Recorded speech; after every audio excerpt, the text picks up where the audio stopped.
আসসালামু আলাইকুম রহমতুল্লাহ। দাখিল ২৭ ব্যাচের শিক্ষার্থীরা, আজকে তোমাদের সরফ অংশ থেকে এমন দুইটা শিওর শট প্রশ্ন নিয়ে আলাপ আলোচনা করব, যেটা তোমাদের পরীক্ষার জন্য খুবই খুবই খুবই গুরুত্বপূর্ণ।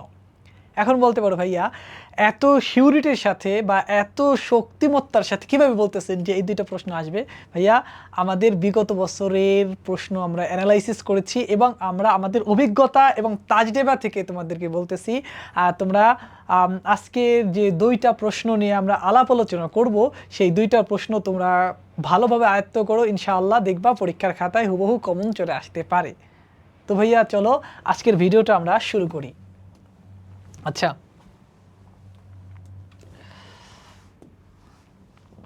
কি প্রশ্নটা কি? এটা অনেকবার প্রশ্ন এসেছে। মা হুয়া ইলমুস সরফ, মা হুয়া ইলমুস সরফ, অর্থাৎ ইলমুস সরফ কি? এর শাব্দিক অর্থ লুগাতান, শাব্দিক অর্থ লিখবা, ও ইসতিলাহান এবং পারিভাষিক অর্থ লিখবা। সাথে সাথে আসে ওমা মাউদুহু ওয়া গরযুহু, এবং তার মাউদু কি অর্থাৎ আলোচ্য বিষয় কি, ওমা গরযুহু এবং তার গরজ কি, অর্থাৎ সরফটা আমরা কেন পড়ব। ঠিক আছে, এই প্রশ্নটা তোমাদের জন্য খুবই খুবই খুবই গুরুত্বপূর্ণ। ঠিক আছে, এটাকে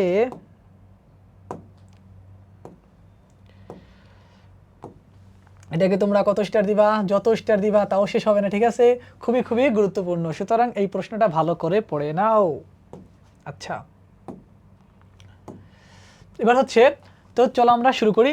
ইলমুস সরফ এর সংজ্ঞা লিখবো, তারপর এর পরিচিতি। ঠিক আছে, তো ইলমুস সরফ হচ্ছে আরবি ভাষার মূল ভিত্তি। আমরা সরফ সম্পর্কে বিস্তারিত, সরফ এলম সম্পর্কে বিস্তারিত আলোচনা আমরা করব। তো আরবি ভাষার মূল ভিত্তি হিসেবে আমরা এই সরফ শাস্ত্রকে আমরা কল্পনা করতে পারি। এটা খুবই খুবই গুরুত্বপূর্ণ। কেন গুরুত্বপূর্ণ? কেননা আমরা যখন একটা শব্দের সাথে আর একটা শব্দ জোড়া লাগাবো, তারপরে যখন একটা পূর্ণাঙ্গ বাক্য বলবো, এই যে একটা শব্দকে কিভাবে শুদ্ধ রূপে গঠন করতে হয়। ঠিক আছে, যেমন একটা বিল্ডিং, ঠিক আছে, একটা বিল্ডিংয়ে একটার পরে একটা ইট, একটার পর একটা ইট, একটার পর একটা ইট গেথে গেথে সুন্দরভাবে ইমারত তৈরি করা হয়। ঠিক আছে, একটা ইট সাথে আর একটা ইট, এভাবে সুন্দরভাবে ইট ইট দিয়ে একটা সুন্দর বাড়ির একটা নকশা তৈরি করা হয়, একটা সুন্দর বাড়ি তৈরি করা হয়। ঠিক আছে, এখন এই ইটটা যদি মজবুত না হয়, এই ইটটা যদি ভুলভাবে মানে গাঁথা হয় বা ভুলভাবে রাখা হয়, তাহলে যেমন পুরো বাড়িটা কি হবে না, সুন্দর হবে না, পুরো বাড়িটা ধসে পড়ার সম্ভাবনা রয়েছে। এমনভাবে সরফও তেমন। ঠিক আছে, সরফ এবং সরফের শব্দ গঠন ব্যাপারটাও এমন। ঠিক আছে, খুবই গুরুত্বপূর্ণ। অর্থাৎ একটা শব্দকে সুন্দরভাবে যাচাই বাছাই করে সুন্দরভাবে বিশুদ্ধ রূপে বাক্যের মধ্যে প্রয়োগের প্রথম ধাপ হচ্ছে ইলমুস সরফ। এটা হচ্ছে সরফ সম্পর্কে আমরা একটু বেসিক ধারণা দিলাম। ঠিক আছে, আমি আবার বলি, সরফ কি? সরফ হচ্ছে আমরা যে আরবি ভাষায় যে কথাগুলো বলি, আরবি যে বাক্যগুলো লিখি, এর অনেকগুলো শব্দ আছে না, একটা বাক্যের মধ্যে অনেকগুলো শব্দ থাকতে পারে না, ওই শব্দকে সুন্দরভাবে কেটে যাচাই বাছাই করে বাক্যের মধ্যে যে প্রয়োগ করার প্রাথমিক ধাপ, এটা হচ্ছে সরফ। সুতরাং তোমার যদি সরফ জানা না থাকে, তাহলে তুমি শব্দই বলতে পারবে না। আর শব্দ যদি বলতে না পারো, বাক্য কিভাবে বলবা? আর বাক্য যদি নাই লিখতে পারো, তাহলে আরবি ভাষাটা শিখলা কোথায়? ঠিক আছে, তো সরফ কতটা গুরুত্বপূর্ণ বুঝতেই পারলা। আচ্ছা, এবার তোমাদের যখন রচনামূলক প্রশ্ন লেখো, ঠিক আছে, রচনামূলক প্রশ্ন লেখার সময় তোমাদের উপস্থাপনা লিখতে হয়।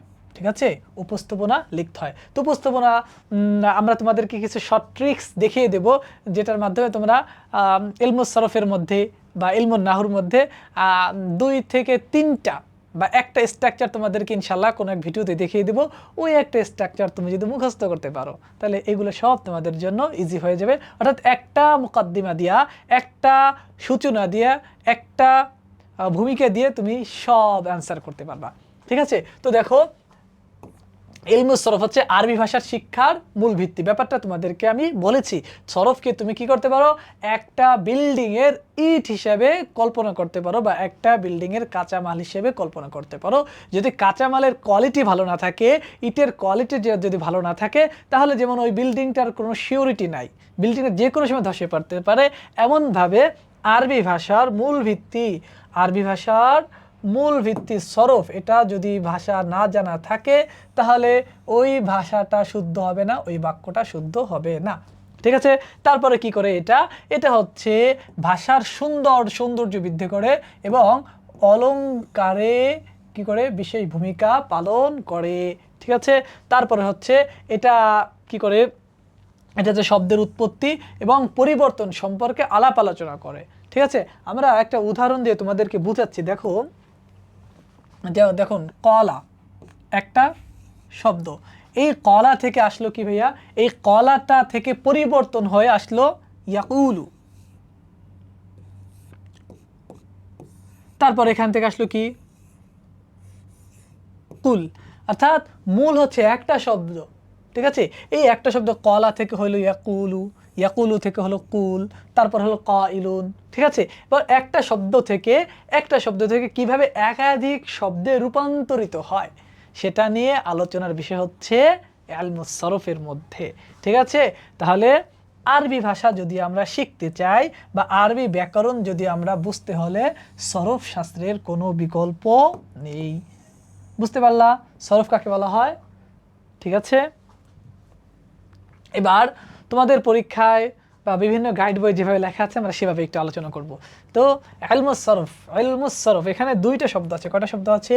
দুইটা শব্দ। এক নম্বর হচ্ছে ইলম, দুই নম্বর হচ্ছে সরফ।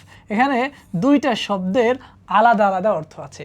ঠিক আছে, প্রত্যেকটা শব্দের যেমন আলাদা আলাদা অর্থ আছে এবং একটা ইজাফি অর্থ আছে, অর্থাৎ দুইটা শব্দ মিলিয়ে একটা অর্থ আছে। এটা তোমাদের জন্য জানা খুবই জরুরি মনে করতেছি আমি। ঠিক আছে, যেমন তো ইলমুল বালাগা যখন পড়বা, আলিমে যখন যাবা, ঠিক আছে, তারপরে ইলমুল কিরাত বিভিন্ন শাস্ত্র যখন পড়বা তখন এই দুইটা শব্দের আলাদা আলাদা ব্যাখ্যা তোমাদেরকে জানতে চাওয়া হয়।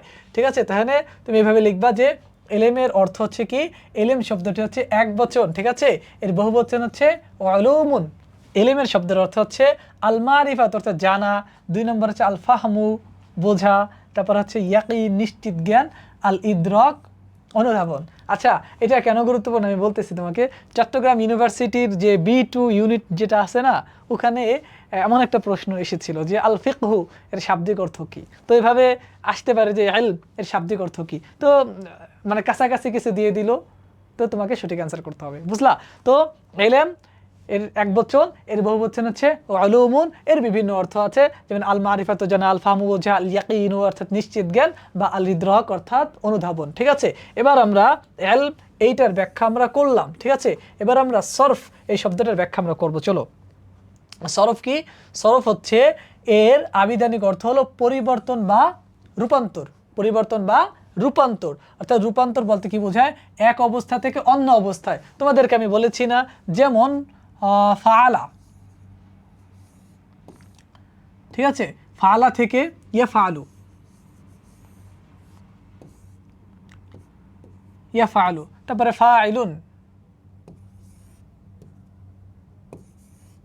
দেখো একটা শব্দ ফাআলা, ঠিক আছে, এই একটা শব্দ ফাআলা, এটা থেকে আসলো কি? এটা থেকে আসলো ইয়াফআলু, ইয়াফআলু থেকে আসলো ফাইলুন, তারপরে ইফআল, বিভিন্ন শব্দ। অর্থাৎ একটা শব্দ থেকে, একটা শব্দের এক অবস্থা থেকে যে বিভিন্ন অবস্থায় যায়, এক অবস্থা থেকে বিভিন্ন অবস্থায় যে রূপান্তর হয় একে বলা হয় সরফ। ঠিক আছে, আর শব্দের অবকাঠামো পরিবর্তন করে। দেখো শব্দের অবকাঠামো কিভাবে পরিবর্তন করলো, দেখো একটু। দেখো এখানে ফাআলা হয়ে গেল কি? ফাআলা এর কাঠামো পরিবর্তন হয়ে গেল কি? ইয়াফআলু হয়ে গেল। ইয়াফআলু থেকে হয়ে গেল কি? ফাইলুন। ফাইলুন থেকে গেল মাফউলুন। ঠিক আছে, অর্থাৎ একটা শব্দ পরিবর্তন হবে, অর্থ পরিবর্তন হবে, পাশাপাশি এটার কাঠামো পরিবর্তন হবে। তাহলে সরফ এর শাব্দিক অর্থ তোমরা বুঝতে পারলা। ঠিক আছে, তো আবিধানিক অর্থ কি? আবিধানিক অর্থ হচ্ছে বদল করা, রূপান্তর করা বা স্থানান্তরিত করা। এবার এলেমের শাব্দিক অর্থ আমরা বুঝতে পারলাম, সরফের শাব্দিক অর্থ আমরা বুঝতে পারলাম। এবার আমরা দেখব যে সরফ এই শব্দটার কুরআনুল কারিমে কোনো ব্যবহার আছে কিনা বা হাদিস শরীফে কোনো ব্যবহার আছে কিনা। তো দেখো যে কুরআনুল কারিমে এর আমরা ব্যবহার, একটা সরফ শব্দের ব্যবহার আমরা পাই, যেমন সরাফাল্লাহু কুলুবাহুম বিআন্নাহুম কওমুন লা ইয়াফকাহুন।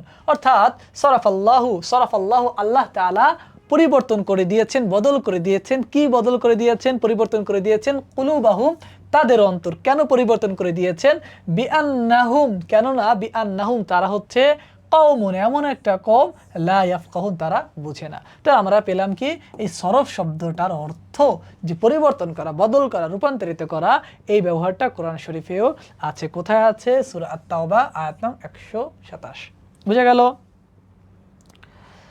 এবার পারিভাষিক শব্দ। পারিভাষিক শব্দের আগে আমরা একটু জানবো যে ইলমুস সরফ, এই দুইটা শব্দ পাশাপাশি বসে কি অর্থ দাঁড় করালো। ঠিক আছে, আমরা ইলম শব্দের শাব্দিক অর্থ জেনেছি, সরফ শব্দের শাব্দিক অর্থ জেনেছি, এবং এর পারিভাষিক অর্থটা কি, অর্থাৎ দুইটা শব্দ মিলে কি অর্থ দাঁড় করালো। ঠিক আছে, দেখো এখানে তোমাদের কয়েকটা সংজ্ঞা এখানে লেখা আছে। ঠিক আছে, এখন তোমরা অনেকে প্রশ্ন করো যে অনেকগুলো সংজ্ঞা তো লেখা আছে, আমরা কি লিখব, কয়টা সংজ্ঞা লিখব? প্রথমত তোমাদের জন্য উপদেশ থাকবে, তোমাদের মূল বইয়ে যে সংজ্ঞাগুলো আছে এই সংজ্ঞাগুলো খুব সুন্দরভাবে মুখস্থ করবে। ঠিক আছে, তারপরে বিভিন্ন রেফারেন্স বইয়ের উদাহরণ তোমরা দিতে পারো। আগে হচ্ছে মূল কাজ হচ্ছে তোমাদের মূল বইয়ে যে সংজ্ঞাগুলো দেওয়া আছে ওই সংজ্ঞাগুলো আগে দিবা, তারপরে তোমাদের রেফারেন্স বইয়ে যে সংজ্ঞাগুলো আছে সেই সংজ্ঞাগুলো দিবা।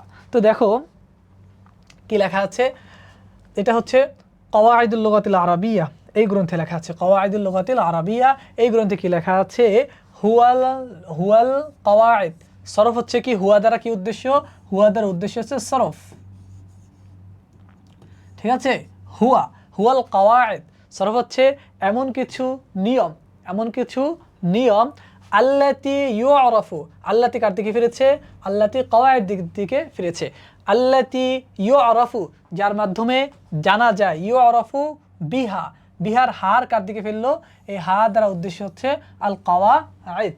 ঠিক আছে, তাহলে সরফ হচ্ছে এমন কিছু নিয়মের সমষ্টি, আল্লাতি ইউআরাফু বিহা, যার মাধ্যমে জানা যায়। আর তাগয়ির, তাগয়ির শব্দের অর্থ হচ্ছে কি? তাগয়ির শব্দের অর্থ হচ্ছে পরিবর্তন।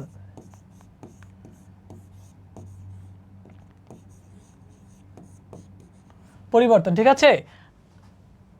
আল্লাযী ইয়াতরাউ, যে পরিবর্তনটা, তাকি আল্লাযী ইসমুল মাওসুল, ঠিক আছে, এটা ফিরেছে কার দিকে? যে পরিবর্তনটা ইয়াতরাউ, পরিলক্ষিত হয়, ঘটে, দেখা যায়। আলা, কোথায়? আবনিয়া, আবনিয়াতুন শব্দের অর্থ হচ্ছে গঠন। ঠিক আছে, গঠন, কিসের গঠন? কালিমা, অর্থাৎ শব্দের গঠনের উপর যে পরিবর্তনটা দেখা যায়। ঠিক আছে, যে পরিবর্তনটা দেখা যায়, এই সরফ শাস্ত্র অধ্যয়ন করলে আমরা সেটা জানতে পারবো। তো এটা হচ্ছে শাব্দিক অর্থ। পারিভাষিক অর্থ কি? সরফ হলো এমন কিছু নিয়মাবলী, এমন কিছু নিয়ম যার সাহায্যে শব্দের গঠন এবং পরিবর্তন সম্পর্কে জানা যায়। ঠিক আছে, আবার আমি আবি অর্থটা, শাব্দিক অর্থটা বলছি। হুয়াদের উদ্দেশ্য সরফ। হুয়াল কওয়াইদ আল্লাতী ইউআরাফু বিহা, যার মাধ্যমে জানা যায়। কিসের মাধ্যমে জানা যায়? এই কওয়াইদের মাধ্যমে জানা যায়। কি জানা যায়? তাগয়ির, অর্থাৎ পরিবর্তন জানা যায়। কি পরিবর্তন? আল্লাতি, পরিবর্তনটা কোথায় হবে? পরিবর্তনটা কোথায় দেখা যাবে? আল্লাতি ইয়াতরাউ আলা আবনিয়াতিল কালিমা, অর্থাৎ কালিমার শেষে যে পরিবর্তনটা দেখা যায়, বা কালিমার যে গঠন আছে, গঠনের মধ্যে যে পরিবর্তনটা দেখা যায়, সেই নিয়ম কানুনগুলোকে কি বলা হয়? সরফ বলা হয়। ঠিক আছে, অর্থাৎ শব্দের গঠন এবং পরিবর্তন সম্পর্কে জানা যায়। আচ্ছা, এবার মাবাদিল আরবি, এই গ্রন্থে কি লেখা আছে? দেখো সংজ্ঞাটা কি লেখা আছে। হুয়া ইলমুন, হুয়াদের উদ্দেশ্য কি? হুয়াদের উদ্দেশ্য হচ্ছে সরফ। সরফ কি? হুয়া ইলমুন, এমন একটা ইলম, এমন একটা জ্ঞান, এমন একটা শাস্ত্র। ইউবাহাতু, আলোচনা করা হয়। কি আলোচনা করা হয়? আন তাহউইলিল কালিমা, আন তাহউইলিল কালিমা, কালিমার পরিবর্তন। তাহবিল শব্দের অর্থ পরিবর্তন, তাগয়ির শব্দের অর্থ পরিবর্তন বা রূপান্তর। আল কালিমা, অর্থাৎ কালিমার রূপান্তর। কোন দিকে রূপান্তর হবে? ইলা সুয়ারিন মুখতালিফাতিন, বিভিন্ন সুয়ারে, বিভিন্ন দিকে বা বিভিন্ন আকৃতিতে শব্দটার পরিবর্তন। বিহাসবিল মানাল মাকসুদ, অর্থাৎ মাকসুদ মানে হচ্ছে প্রয়োজনীয়, বা ঠিক আছে, প্রয়োজন অনুযায়ী। প্রয়োজন, হাসবুন মানে হচ্ছে তোমার কি বলা যায়? অনুযায়ী। ঠিক আছে, বিহাসবিল মানা, অর্থাৎ উদ্দেশ্য অনুযায়ী বা প্রয়োজন অনুযায়ী শব্দর যে আকৃতি আছে শব্দের আকৃতির পরিবর্তনকে বলা হয় সরফ। বুঝা গেল? দেখো, উদ্দেশ্য অনুযায়ী শব্দের বিভিন্ন আকৃতিতে রূপান্তর করার শাস্ত্রই হলো সরফ। ঠিক আছে? আরও সংজ্ঞা আছে, তুমি যদি চাও মুখস্থ করে নিতে পারো। হুয়া ইলমুন, এটা হচ্ছে কাশফুজ জুনুন, এখানে লেখা আছে হুয়া ইলমুন ইউবাহাসু ফিহি আনিল আগরাজিয যাতি, অর্থাৎ মৌলিক উদ্দেশ্য, শব্দের মৌলিক উদ্দেশ্য নিয়ে আলোচনা করা হয়। আল মুফরাদাতিল কালামিল আরব, অর্থাৎ আরবি ভাষার যে মৌলিক শব্দগুলো আছে, মৌলিক শব্দ, জাতীয় শব্দ নিয়ে আলোচনা করা হয়। কোথায়? সরফের মধ্যে আলোচনা করা হয়, অর্থাৎ আরবি ভাষার একক শব্দগুলো গঠন এবং রূপান্তর নিয়ে আলোচনা করা হয়। ঠিক আছে? তারপরে হচ্ছে আন-নাহউ ওয়াস-সরফ আল-ই'রাব, এই গ্রন্থে লেখা আছে, কি লেখা আছে? সরফ হচ্ছে হুয়া ইলমুন, এমন একটা ইলম তু'আরাফু বিহি আবনিয়াতুল কালাম কালিমাতুল মুতাসাররিফ, অর্থাৎ যে সমস্ত শব্দ পরিবর্তন হয়। আমরা জানি আরবি ভাষায় শব্দ হচ্ছে দুই প্রকার। এক নম্বর হচ্ছে যেটার মধ্যে পরিবর্তন হয়, আর একটা হচ্ছে মাবনি, যেটার মধ্যে কোনো প্রকার পরিবর্তন হয় না। তাই বলা হচ্ছে আল কালিমাতুল মুতাসাররিফা, আল কালিমাতুল মুতাসাররিফ, অর্থাৎ যে সমস্ত শব্দ পরিবর্তন হয়, এই শব্দ নিয়ে যে শাস্ত্রের মধ্যে আলোচনা করা হয় তাকে বলা হয় ইলমুস সরফ।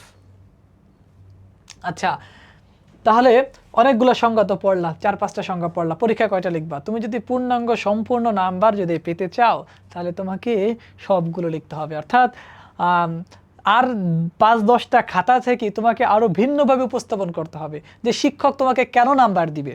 অর্থাৎ আর কয়েকটা খাতায় শিক্ষক যদি 4 করে দিয়ে থাকে, তোমাকে 5 কেন দিবে? এটার জন্য তোমাকে একটা এক্সট্রা এফোর্ট দিতে হবে। ঠিক আছে? একটা এক্সট্রা এফোর্ট তোমাকে দিতেই হবে। এই কারণে তোমাকে কষ্ট করে সংজ্ঞাগুলো মুখস্থ করে নিতে হবে। ঠিক আছে? 2-3 বার পড়বা অর্থ সহকারে, ইনশাআল্লাহ দেখবা মুখস্থ হয়ে গিয়েছে। বুঝলা? আচ্ছা, আর অনেকে মনে করো তোমরা সংজ্ঞা মুখস্থ করো কিন্তু শায়েখের নাম মনে থাকে না, বানিয়ে বানিয়ে শায়েখের নাম বা কেতাবের নাম উল্লেখ করে দিয়ে আসো। এটা পরিহার করা বাঞ্ছনীয়। ঠিক আছে? কারণ তোমাদের যে খাতাগুলো শিক্ষকরা দেখেন, তারা অবশ্যই এই বিষয়ে তারা কি করেছেন? অনার্স করেছেন, মাস্টার্স করেছেন, সরফ খুব সুন্দরভাবে তারা পড়াশোনা করেছেন। সুতরাং তুমি যদি বানিয়ে বানিয়ে লেখো বা শায়েখের নাম, কিতাবের নাম বানিয়ে বানিয়ে দাও না, তাহলে শিক্ষক সেটা খুব সহজে বুঝতে পারবে। এই কারণে তোমাদের করণীয় হচ্ছে এখন থেকেই তোমাদের পরীক্ষার প্রিপারেশন নেওয়া। আচ্ছা, তাহলে আমরা এতক্ষণ জানতে পারলাম কি কি? ইলমুস সরফ এর শাব্দিক অর্থ, পারিভাষিক অর্থ আমরা জানতে পারলাম। মাঝে মাঝে তোমাদের মাউজু অর্থাৎ আলোচ্য বিষয়, অর্থাৎ সরফের মধ্যে আলোচ্য বিষয় কি কি? এই যে হচ্ছে আলোচ্য বিষয় হচ্ছে আল কালিমাতুল মুতাসাররিফা। ঠিক আছে? আল কালিমাতুল মুতাসাররিফা, আমরা বলেছি যে আরবি ভাষার শব্দ হচ্ছে দুই প্রকার। এক নম্বর হচ্ছে আল কালিমাতুল মুতাসাররিফা, যেটার মধ্যে পরিবর্তন আসে। আর কিছু কালিমা আছে যেটাকে বলা হয় মাবিনি,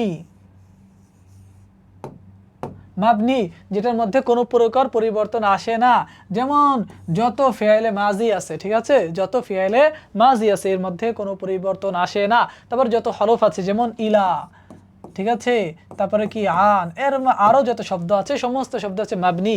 তো এই যে মাবনি শব্দগুলো আছে, এটা ইলমুস সরফের আলোচ্য বিষয় না। ইলমুস সরফের আলোচ্য বিষয় হচ্ছে যে শব্দগুলো পরিবর্তন হয়, অর্থাৎ পরিবর্তনযোগ্য আরবি শব্দসমূহ এবং তার বিভিন্ন রূপান্তরের প্রক্রিয়া। ঠিক আছে? অপরিবর্তনশীল কি? মাবনি কি? যেমন হরফ শব্দ সরফ শাস্ত্র নিয়ে আলোচনা করবে না। সরফ শাস্ত্র হরফ নিয়ে আলোচনা করবে না। কেন সরফ শাস্ত্র হরফ নিয়ে আলোচনা করবে না? কেন না? সরফের যে শব্দগুলো আছে সেই শব্দগুলো কখনো হরফ যেগুলো আছে এগুলো কি করে না? এগুলো কখনো পরিবর্তন হয় না। অর্থাৎ বাক্যের যে স্থানে যাক না কেন, বাক্যের যে স্থানে হরফগুলো বসুক না কেন, এর কোনো প্রকার পরিবর্তন নেই। বুঝতে পারলা? ঠিক আছে? তাহলে ইলমুস সরফের আলোচ্য বিষয় যদি আমি তোমাকে প্রশ্ন করি কি লিখবা? ইলমুস সরফের মাউজু হচ্ছে আল কালিমাতুল মুতাসাররিফা। আল কালিমাতুল মুতাসাররিফা কাকে বলা হয়? যে শব্দগুলো পরিবর্তন হয়। ঠিক আছে?